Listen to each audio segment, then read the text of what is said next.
భారతదేశంలో సీజన్స్ ఎలా ఉన్నాయి అనే దానిపై మనం ఒకసారి డిస్కషన్ చేద్దాం. ఇండియాలో సీజన్స్ వచ్చేసి seasons in Indian agriculture, seasons in Indian agriculture, seasons in Indian agriculture. భారత వ్యవసాయ రంగంలో కాలాలు, seasons in Indian agriculture, seasons in Indian agriculture. భారత వ్యవసాయ రంగంలో ఋతువులు, కాలాలు, seasons in Indian agriculture, seasons in Indian agriculture అంటున్నాం. సీజన్స్ ఇన్ ఇండియన్ అగ్రికల్చర్ ఏంటి సార్ అవి అంటే, one is kharif season, kharif season అంటున్నాం. మీరు ఇలానే రాసుకుంటే తెలుగు ఒకవేళ రాసుకునేట్టుకంటే kharif season, kharif season one is. Number two is rabi season, rabi season అంటున్నాం, rabi season. And third one is zaid season, zaid season, zaid season. కాబట్టి one is kharif, number two is rabi and third one is zaid season. ఇలా seasons ఉన్నాయి భారత వ్యవసాయ రంగంలో. ఖరీఫ్లో ఏం పండిస్తారు, రబీలో ఏం పండిస్తారు, జైద్ సీజన్లో ఏం పండిస్తారు. ఈ సీజన్ పంట కాలాలు ఏ ఏ మంతుల్లో ఉంటుంది ఇవన్నీ మనకు తెలియాలి. ఓకేనా? ఎస్. ఒకటి ఫస్ట్ వన్ ఖరీఫ్ సీజన్ అన్నాం. ఖరీఫ్ సీజన్ అనేది ఎప్పటి నుంచి స్టార్ట్ అవుతుందంటే జూన్లో స్టార్ట్ అవుతుంది. జూన్, జూలైలో ఉంటుంది, ఆగస్ట్ అండ్ సెప్టెంబర్.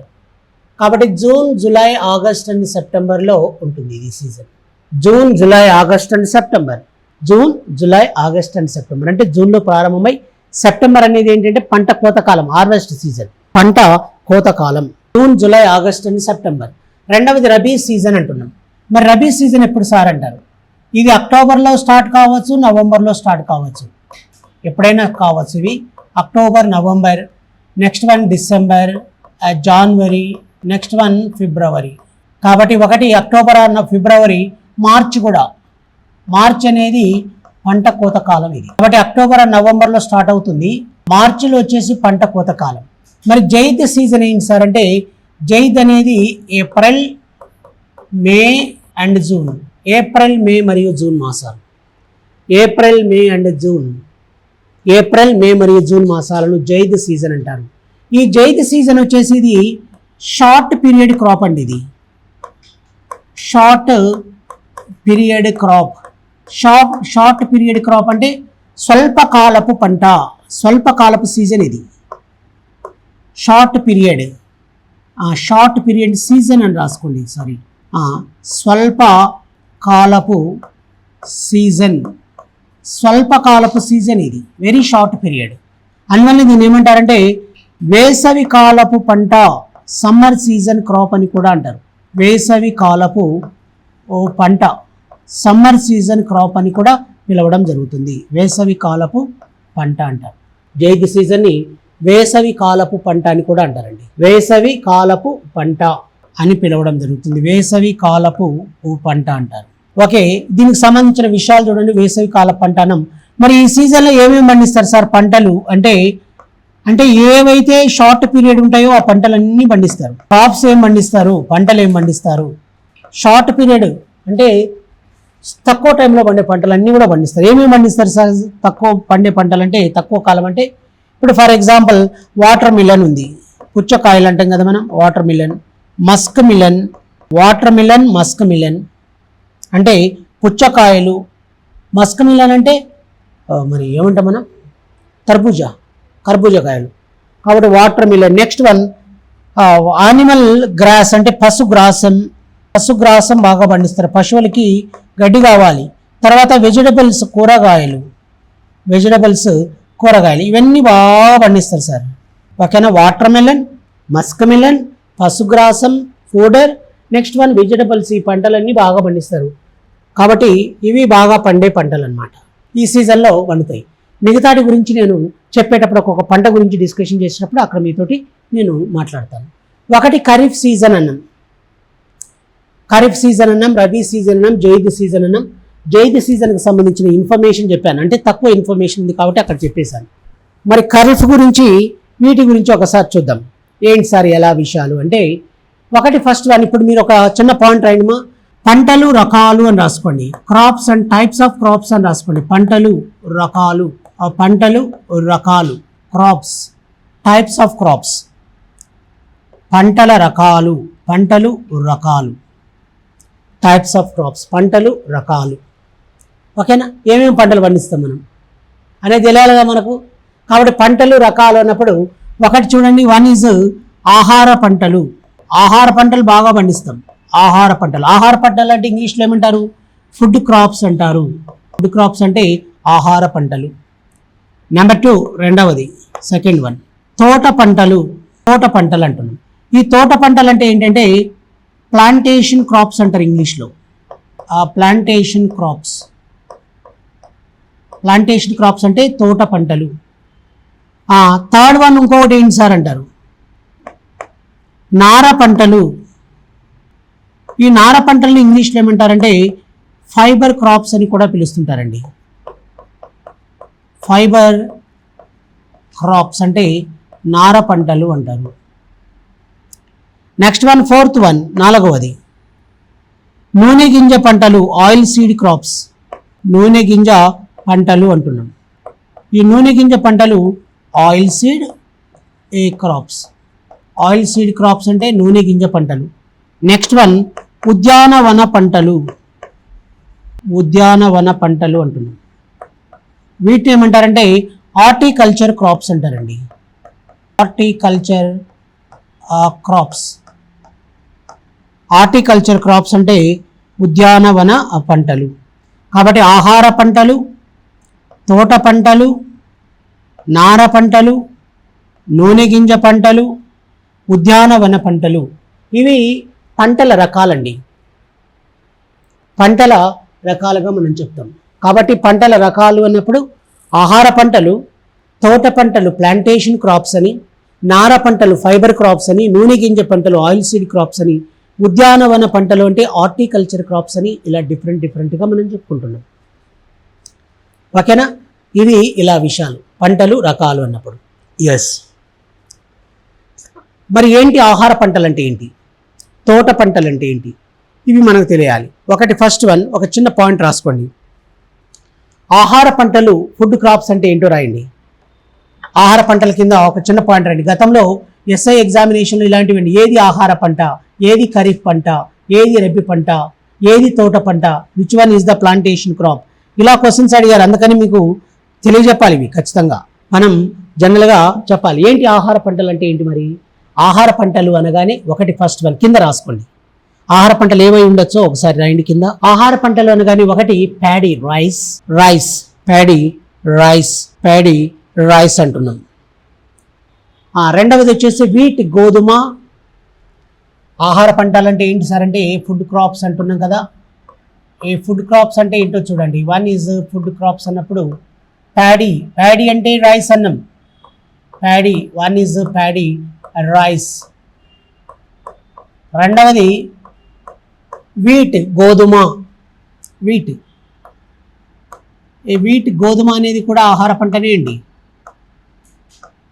వీట్ అనేది కూడా గోధుమ పంటని.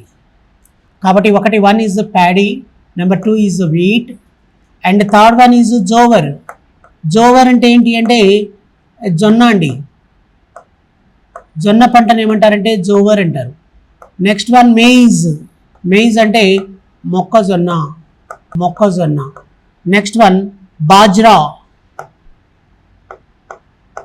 అంటే ఏంటంటే సజ్జలు అండి. బాజ్రా అంటే సజ్జలు. నెక్స్ట్ వన్ రాగుల పంట. కాబట్టి వీటిని ఏమంటారంటే ప్యాడీ రైస్, వీట్ గోధుమ, జోవర్ జొన్న, మెయిజ్ మొక్కజొన్న, బాజ్రా సజ్జలు, రాగులు. వీటిని ఏమంటారంటే these are food crops or staple food అని కూడా అంటారు. స్టేపుల్ ఫుడ్ అంటే ఆహార పంట. వీటిని ఏమంటారు? ఆహార పంటలు అంటారు. కాబట్టి వాడు ఒక్కో రకంగా అడుగుతాడు. ఒక్కోసారి బాజ్రా, సజ్జ అనేది ఏ రకమైంది ఇలా అడగడం జరుగుతుంది. కాబట్టి మనం ఎక్కడ కన్ఫ్యూజన్ గురి కాకుండా అలా ఉండాలి. రెండవది ప్లాంటేషన్ క్రాప్స్ అంటున్నాం. మరి ఏంటి ప్లాంటేషన్ క్రాప్స్ అంటే ఏంటో చూడండి. ఏమై ఉండొచ్చు ప్లాంటేషన్ క్రాప్స్ అంటే? నగేష్ మీరు చెప్పండి. ప్లాంటేషన్ క్రాప్స్ అంటే చూడండి, ఏవి ప్లాంటేషన్ క్రాప్స్ అనగానే ప్లాంటేషన్ క్రాప్స్ అనగానే మనం ఏం చెప్పాలి అంటే ప్లాంటేషన్ క్రాప్స్ కిందకి ఏమొస్తాయంటే వన్ ఈజ్ ప్లాంటేషన్ క్రాప్స్ అంటే వన్ ఈజ్ ప్లాంటేషన్ క్రాప్స్ అంటున్నాం. ఈ ప్లాంటేషన్ క్రాప్స్ కిందకి ఏమొస్తాయి ఏంటి ఎలా విషయాలు ఒకసారి చూడండి. ఈ ప్లాంటేషన్ క్రాప్స్ అనేవి ఏంటి ఎలా విషయాలు అన్నప్పుడు ప్లాంటేషన్ క్రాప్ అంటే ఒకటి మనం ఏం చెప్పచ్చు అంటే కాఫీ అనేది ప్లాంటేషన్. బత్తాయి, నిమ్మకాయలు, టమాటా ఇవి కాదు. కాబట్టి జనరల్గా ఏంటి సార్ అంటే ప్లాంటేషన్ క్రాప్స్ అంటే కాఫీ, టీ అంటే తేయాకు, కాఫీ, టీ, న్యాచురల్ రబ్బర్ అంటే ఏంటంటే సహజ రబ్బరు. నెక్స్ట్ వన్ ఇంకా ఏంటి సార్ అంటే క్యాష్యూ నట్స్ అంటే జీడి మామిడి అంటే క్యాష్యూ నట్స్ అంటారు. నెక్స్ట్ వన్ వచ్చేసి కోకోనట్ అంటే కొబ్బరి. నెక్స్ట్ వన్ బనానా, అరటి. నెక్స్ట్ వన్ వచ్చేసి ఇంకా మనం ఏం చెప్పచ్చు అంటే కోకోనట్, బనానా, క్యాష్యూ నట్స్ ఇవి మనం. నెక్స్ట్ వన్ షుగర్ కేన్ అంటే చెరకు పంట. కాబట్టి కాఫీ, తేయాకు. నెక్స్ట్ వన్ సహజ రబ్బరు, జీడి మామిడి, కొబ్బరి, బనానా అంటే అరటి, షుగర్ కేన్ అంటే చెరకు. వీటిని ఏమని పిలుస్తారంటే తోట పంటలు అంటారు, ప్లాంటేషన్ క్రాప్స్. చూడండి మీరు ఎక్కడే కానీ వాటిని ఏమంటారంటే కూరగాయల తోటలు, టమాటా కానీ బ్రింజల్. జాగ్రత్త మనం ఏమనుకుంటామంటే మనం జనరల్గా షుగర్ కేన్ తోట పంట, చెరకు పంట అంటారు. జోగ్రఫర్స్ వచ్చేసి అలా డివైడ్ చేశారు. అంటే మనం చెప్పే మాటలు కాదు, అది వ్యవసాయానికి సంబంధించిన అగ్రికల్చర్లో ఎమినెంట్ పర్సనాలిటీస్ ఉంటారు కదా, ఎమినెంట్ సైంటిస్టులు ఇన్ అగ్రికల్చర్ ఫీల్డ్. వాళ్ళు ఏవి తోట పంటలు, ఏవి ఉద్యానవన పంటలు, ఏవి వెజిటబుల్ క్రాప్స్ అనేది డివైడ్ చేశారు, క్లాసిఫికేషన్ చేశారు. మరి దాన్ని బేస్ చేసుకొని మనం డిస్కషన్ చేస్తాం. ఓకేనా? కాబట్టి మన సొంత మాటలు కాదు ఇవి. These are not my words, set by eminent agriculture scientist, described or classified in various categories. ఓకేనా? ఎస్. కాబట్టి ప్లాంటేషన్ క్రాప్స్ అన్నప్పుడు ఒకటి మనం ఏం చెప్పాలి, కాఫీ అంటున్నాం, టీ అంటున్నాం, natural rubber, cashew nuts, coconut, banana, sugar cane. మరి పసుపు అందు పండిస్తారు కదా సార్, అదేంటి సార్ అంటారు. వాటిని ఏమంటారంటే పసుపు, తర్వాత మిర్చి వీటి ఏమంటారంటే సుగంధ ద్రవ్యాలు, స్పైసెస్. బాగా స్పైసీగా ఉండాలి, అసలు ఏం స్పైసీనే లేదంటారు కదా మన వాళ్ళు. పెప్పర్స్, క్యాండిమమ్స్. నెక్స్ట్ వన్ వచ్చేసి మిరియాలు, చెక్క, లవంగ, తర్వాత జింజర్, ఇవన్నీ ఉంటాయి కదా. దీస్ ఆర్ కాల్డ్ యాజ్ కాండిమమ్స్ అంటే స్పైసెస్. ఓకేనా? ఎస్. కాబట్టి కాఫీ, టీ, న్యాచురల్ రబ్బర్, జీడి మామిడి, కోకోనట్, అరటి అండ్ చెరకు వీటిని ఏమంటారంటే ప్లాంటేషన్ క్రాప్స్ అంటారన్న విషయాన్ని మీరు గుర్తుపెట్టుకోవాలి. ఇంకొకటి తర్వాత ఏం చెప్పాను సార్, నార పంటలు అంటే ఏంటో రాసుకోండి. నార పంటలు అంటే ఫైబర్ క్రాప్స్ అంటున్నాం. నార పంటలు అంటే ఏంటి సార్ అంటే ఇంగ్లీష్లో ఏమంటారు, ఫైబర్ క్రాప్స్ అని పిలుస్తారు. ఫైబర్ క్రాప్స్ అంటే నార పంటలు అని అర్థం. నార పంటలు అంటే ఫైబర్ క్రాప్స్ అంటే నార పంటలు. ఏంటి నార పంటలు అంటే ఏమై ఉండొచ్చు మీరు చెప్పండి, మీరు గెస్ చేయండి. ఏమై ఉండొచ్చు ఫైబర్ క్రాప్స్ నార పంటలు అంటే? Yes, okay, very good, super. కాబట్టి ఫస్ట్ ప్రియారిటీ దేనికి ఇవ్వాలంటే జూట్. ఈ జూట్ని ఏమంటారంటే జనపనార అని కూడా పిలుస్తారు. జనపనార అనేది jute crop, fibre crop. Number 2 రెండవది వచ్చేసి ఏంటి సార్ అంటే సెకండ్ వన్ కాటన్ అంటే సార్ ఆప్రతి.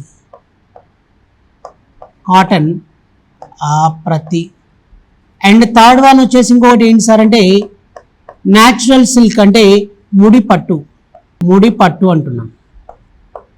ముడి పట్టు అంటే న్యాచురల్ సిల్క్ అంటే ఏంటి సార్, ముడి పట్టు అని అర్థం. కాబట్టి న్యాచురల్ సిల్క్, ముడిపట్టు, జనపనార, కాటన్.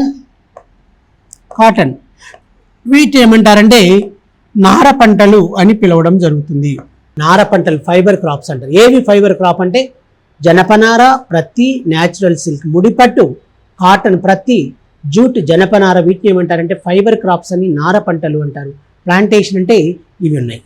ఇంకొకటి ఏంటి సార్, నూనె గింజలు అంటే నేను చెప్తా, రాసుకోండి. నూనె గింజ పంటలు అనగానే మీరు ఏం రాసుకోవాలంటే నూనె గింజల పంటలు అంటున్నాం.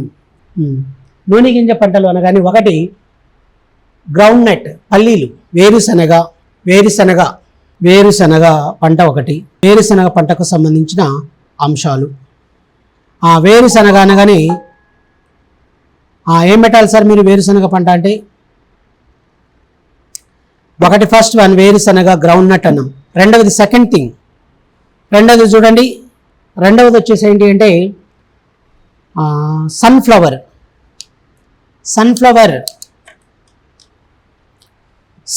అంటున్నాం. సన్ఫ్లవర్ నెక్స్ట్ ఏంటి? సన్ఫ్లవర్ అనేది సన్ఫ్లవర్. సన్ఫ్లవర్ తర్వాత నెక్స్ట్ వచ్చేసి ఇంకా ఏంటంటే పామాయిల్ అంటాం కదా మనం, palm oil. Next one Saffola, SAFFOLA. Saffola అంటే కుసుమ నూనె అంటాం కదా మనం, సఫోలా కుసుమ నూనె అంటే సఫోలా. నెక్స్ట్ వన్ వచ్చేసి మస్టర్డ్ ఆయిల్, మస్టర్డ్స్ ఏం చెప్పండి? ఆవాలు. మస్టర్డ్ అంటే ఆవాలు అండ్ ఎట్సెట్రా. ఇవన్నీ కూడా మనం జనరల్గా ఏం చెప్పచ్చు అంటే ఇవన్నీ కూడా బేసికల్గా ఇవన్నీ కూడా ఏంటి సార్ అంటే వాటికి సంబంధించి. నెక్స్ట్ వన్ ఇంకొకటి ఏముంది? హార్టికల్చర్ అంటే ఒకటి మంచి మాట రాసుకోవాలి. హార్టికల్చర్ అంటే ఏంటి సార్? హార్టికల్చర్ అంటే ఏంటి అంటే హార్టికల్చర్ అంటే మీరు జనరల్గా ఏమంటారంటే ఇంగ్లీష్లో హార్టికల్చర్ అంటే తెలుగులో ఉద్యానవన పంటలు అంటున్నారు.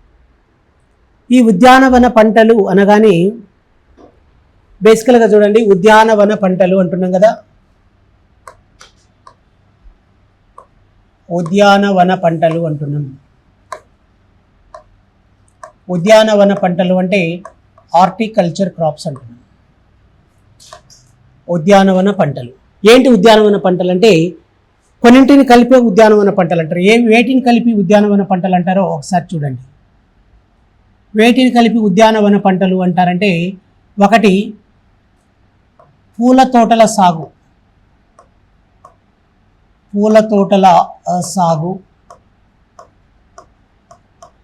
రెండవది కూరగాయల తోటల సాగు,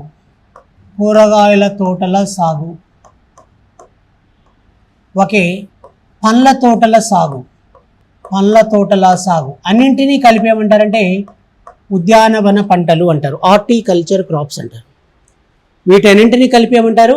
ఉద్యానవన పంటలు అంటారు. పూల తోటల సాగు, కూరగాయల తోటల సాగు, పండ్ల తోటల సాగు, వీటన్నింటినీ కలిపి ఉద్యానవన పంటలని హార్టికల్చర్ అంటారు. పూల తోటల సాగును ఏమంటారంటే టర్మినాలజీ చూడండి. పూల తోటల సాగును ఫ్లోరికల్చర్ అంటారు. ఏమంటారండి? ఫ్లోరికల్చర్ అని పిలవడం జరుగుతుంది. ఫ్లోరికల్చర్ అంటారు. కూరగాయల తోటలు అంటే ఒలేరికల్చర్ అంటారు.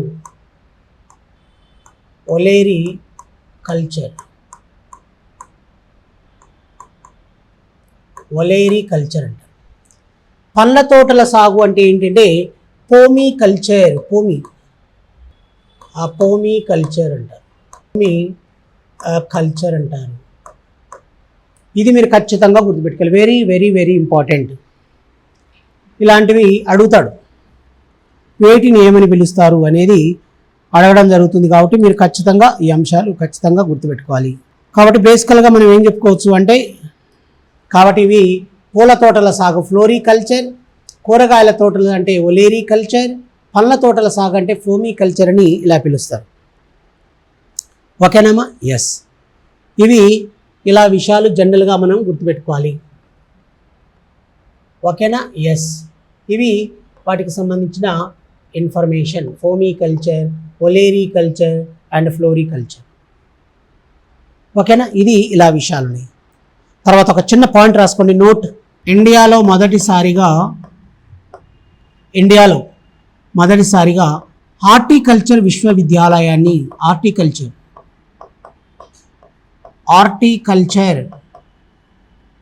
యూనివర్సిటీ అంటే ఉద్యానవన విశ్వవిద్యాలయాన్ని ఎక్కడ ఏర్పాటు చేశారు? ఇండియాలో మొట్టమొదటి హార్టికల్చర్ యూనివర్సిటీని ఎక్కడ ఏర్పాటు చేశారు? కాబట్టి ఇండియాలో ఫస్ట్ హార్టికల్చర్ యూనివర్సిటీని ఏర్పాటు చేసిన ప్లేస్ ఎక్కడ? ఫస్ట్ హార్టికల్చర్ యూనివర్సిటీ, మొట్టమొదటిసారిగా హార్టికల్చర్ యూనివర్సిటీ ఎక్కడ ఏర్పాటు చేశారంటే ఆంధ్రప్రదేశ్ రాష్ట్రంలో, ఏపీలో వెస్ట్ గోదావరి, పశ్చిమ గోదావరి జిల్లా అంట, ఏపీ ఆంధ్రప్రదేశ్ రాష్ట్రంలోని పశ్చిమ గోదావరి జిల్లాలోని వెంకట్రామన్న గూడెం అనే ప్లేస్ వద్ద, వెంకట్రామన్న గూడెం అనే ప్లేస్ వద్ద ఏర్పాటు చేయడం జరిగింది. ఇక్కడ ఉండే యూనివర్సిటీని ఏమంటారంటే హార్టికల్చర్ యూనివర్సిటీని doctor YS Rajasekhara Reddy horticulture university అంటారు. Doctor YS Rajasekhara Reddy horticulture university, doctor YS Rajasekhara Reddy horticulture university అంటారు. ఎక్కడుంది ఇది? పశ్చిమ గోదావరి జిల్లాలోని వెంకట్రామన్న గూడెం వద్ద, పశ్చిమ గోదావరి జిల్లాలోని వెంకట్రామన్న గూడెంలో ఉందన్న విషయాన్ని మీరు గుర్తుపెట్టుకోవాలి. ఓకేనా, ఇది దేనికి సంబంధించిన అంశాలు? Horticulture crops. ఆల్రెడీ అన్ని విషయాలన్నీ కూడా మనం డిస్కషన్ చేశాం. వీటికి సంబంధించిన విషయాలన్నీ కూడా ఇలా మనం డిస్కషన్ చేయడం జరిగింది. నెక్స్ట్ ఏంటంటే మొదలు పెడితే నెక్స్ట్ ఏం మొదలు పెట్టాలంటే ఇది రాసుకోండి ఒకసారి, ఇది ఒకటి రాసుకోండి. రాశారా? ఇది ఇండియాలో మొదటి horticulture university doctor YS Rajasekhara Reddy horticulture, ఇండియాలోనే, ఏపీలో కాదు. మరి ఎక్కడ ఏర్పాటు చేశారు ఇది? పశ్చిమ గోదావరి జిల్లాలోని వెంకట్రామన్న గూడెం. ఈ వెంకట్రామన్న గూడెంలోని యూనివర్సిటీ ఏమంటారంటే doctor YS Rajasekhara Reddy horticulture university అని పిలవడం జరుగుతుంది. Doctor YS Rajasekhara Reddy horticulture university అంటారు. ఓకేనా, ఇది ఇలా విషయాలు ఉన్నాయి. ఇప్పుడు మనం ఏం చెప్పాలంటే ఒక్కో పంట గురించి మనం డిస్కషన్ చేయాల్సి ఉంటుంది. ఇప్పుడు వరి పంట ఉంది. వరి పంట అంటే ఎట్లా పండుతుంది, ఏంటి, ఎలా విషయాలు అనేది మనకు దానికి సంబంధించిన విషయాలు తెలియాలి. ఇప్పుడు చూడండి, వరి పంటకు సంబంధించిన విషయాలు చెప్పాలనుకున్నాం అనుకోండి. వరి పంట ప్యాడీ అన్నాం. ప్యాడీకి సంబంధించిన విషయాలు చూడండి. ప్యాడీ అంటే వరి పంట అంటున్నాం, ప్యాడీ. ఈ ప్యాడీకి సంబంధించిన విషయాలు చూడండి. ప్యాడీ, వరి పంట అనగానే ఫస్ట్ వన్ ప్యాడీ అనగానే దీనికి ఎలా ఉండాలి అంటే టెంపరేచర్ బాగా ఉండాలి, హై టెంపరేచర్ ఉండాలి. ఒకటి, అధిక ఉష్ణోగ్రత. వర్షపాతం కూడా బాగా ఉండాలి, హై రెయిన్ఫాల్ ఉండాలి. టెంపరేచర్ బాగా ఉండాలి, వర్షపాతం బాగా ఉండాలి. మరి వర్షపాతంతో పాటు ఇంకా ఏం కావాలి సార్ అంటే హై టెంపరేచర్, హై రెయిన్ఫాల్, అధిక ఉష్ణోగ్రత, అధిక వర్షపాతం. అల్లువియల్ సాయిల్స్ అంటే వండలి మృత్తికలు ఈ పంటకు బాగా అనుకూలం. వండలి నేలలు ఈ పంటకు బాగా అనుకూలం. వండలి నేలలు, అల్లువియల్ సాయిల్స్, వండలి నేలలు ఈ పంటకు బాగా అవసరం. కాబట్టి high temperature, high rainfall, alluvial soils, వండలి నేలలు ఈ పంటకు బాగా అనుకూలం ప్యాడీకి. ఓకే, ఈ వరి పంట అనేది బేసికల్గా ప్రపంచంలో టాప్ ఎవరున్నారు సార్ అంటే చైనా అనేది largest producer country in the world. Largest producer country in the world. ప్రపంచంలో ఈ యొక్క వరి పంటను అత్యధికంగా పండించే దేశం ఏది సార్ అంటే China. The largest producer country in the world, that is China. Followed by India అంటే రెండవ స్థానంలో ఇండియా ఉంది. Second place goes to India. China అనేది నెంబర్ 1 పొజిషన్లో ఉంది. మరి ఇండియా వచ్చేసి రెండవ స్థానంలో, సెకండ్ పొజిషన్లో ఉంది. Largest producer China, followed by India. ప్రపంచంలో వరి పంట ఉత్పత్తిలో టాప్ ఎవరు? చైనా. రెండవ స్థానం ఎవరిదిమ్మా? ఇండియా అన్న విషయాన్ని మీరు గుర్తుపెట్టుకోవాలి. ఓకేనా? ఎస్ సార్, ఇది ఇలా విషయాలు ఉంటే మరి ఇండియాలో ఎవరు సార్ అంటారు. ఇండియాలో వచ్చేసి టాప్ పొజిషన్ ఎవరున్నారంటే as per socio economic survey, సామాజిక ఆర్థిక సర్వే ప్రకారం టాప్ పొజిషన్లో ఎవరున్నారంటే వెస్ట్ బెంగాల్ అనేది టాప్ పొజిషన్లో ఉంది. వెస్ట్ బెంగాల్, పశ్చిమ బెంగాల్ రాష్ట్రం ప్రథమ స్థానంలో ఉంది. వెస్ట్ బెంగాల్ అనేది ప్రథమ స్థానంలో ఉందండి. వెస్ట్ బెంగాల్ ప్రథమ స్థానంలో ఉంది. వెస్ట్ బెంగాల్. కాబట్టి ఇండియాలో వెస్ట్ బెంగాల్ ఫస్ట్ పొజిషన్లో ఉంది. ఈ వరి పంట పండాలంటే ఏంటి, ఎలా విషయాలు అనే దానిపై అవి చెప్పేశాం. హై టెంపరేచర్ కావాలి, హై రెయిన్ఫాల్ కావాలి, అల్లువియల్ సాయిల్స్ వండలి నీళ్ళు అవసరమని చెప్పాం. మరి చైనా వచ్చేసి లార్జెస్ట్ ప్రొడ్యూసర్ అయితే మరి ఇండియా స్థానం వచ్చేసి 2వ స్థానం అన్న విషయాన్ని మీరు గుర్తుంచుకోవాలి. Very very very important information. ఓకేనా? ఎస్. దీనికి సంబంధించిన ఇన్ఫర్మేషన్ మనం ఇలా ప్యాడీకి సంబంధించిన ఇన్ఫర్మేషన్ ఇలా డిస్కషన్ చేసాం. ఓకేనా? ఎస్. మరి ఇక వరిలో వచ్చేసి వరి పంట పండించడానికి ఏం చేశారంటే, ఇప్పుడు చూడండి, వరి పంట ఉత్పత్తిని పెంచడానికి వంగడాలను ఉపయోగించారు. ఈ యొక్క వంగడాలను ఉపయోగించడం జరిగింది. ఆ వంగడాలు ఏమేమి ఉపయోగించారో ఒకసారి మనం చూద్దాం. కాబట్టి వీటిని ఏమంటారంటే హై ఈల్డింగ్ వెరైటీస్, అంటే సంకర జాతి వంగడాలను యూజ్ చేశారు. కాబట్టి దేనిలో భాగంగా వంగడాలను ఉపయోగించారంటే, బేసికల్గా చెప్పాలంటే మనకి ఏంటి సార్ అంటే, ఈ యొక్క వంగడాలను హై ఈల్డింగ్ వెరైటీస్ అంటున్నాం కదా మనం. ఈ హై ఈల్డింగ్ వెరైటీస్ని మరి ఎలా చేశారంటే, సంకర జాతి వంగడాలని తర్వాత వచ్చేసి వీటికి తోడుగా ఇంకేం చేశారంటే పెస్టిసైడ్స్ అండ్ ఇన్సెక్టిసైడ్స్ని, వీటికి తోడుగా ఇంకా ఏం చేశారంటే కెమికల్ ఫర్టిలైజర్స్ని, వీటికి తోడుగా వచ్చేసి ఇరిగేషన్ ఫెసిలిటీ, నెక్స్ట్ వన్ వీటికి తోడుగా ఇంకా ఏం చేశారంటే ఫెర్టైల్ ల్యాండ్ను ఉపయోగించి పంట ఉత్పత్తిని పెంచడం జరిగింది. ఫెర్టైల్ ల్యాండ్ అంటే సారవంతమైన భూమిని ఉపయోగించడం, సాగునీరు ఉపయోగించడం, కెమికల్ ఫర్టిలైజర్స్ రసాయన ఎరువులను ఉపయోగించడం, పెస్టిసైడ్స్ అండ్ ఇన్సెక్టిసైడ్స్ను ఉపయోగించడం, సంకర జాతి వంగడాలను ఉపయోగించి పంట ఉత్పత్తిని పెంచడం జరిగింది. ఎక్కడెక్కడ పంట ఉత్పత్తిని పెంచడం జరిగింది అనేది నెక్స్ట్ క్లాస్లో మనం డిస్కషన్ చేద్దాం. ఓకేనా? Thank you very much to all.